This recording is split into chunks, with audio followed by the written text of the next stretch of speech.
kung may dalawang pasyente sabay dinating sa emergency room, isang sinaksak at isang nagtatae, sino brother ang uunahing gamutin at anong masasabi mo? Okay, napakaganda tanong niya.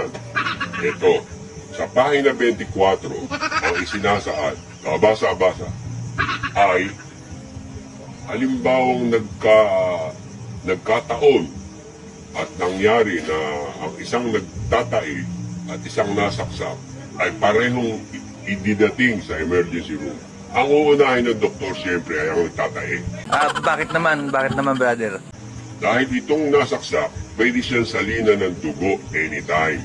Ito naman nagtatay, hindi pwede salina ng tae anytime. Kaya dapat unahin ang nagtatae. Ang uunahin ng doktor siyempre ay ang nagtatae.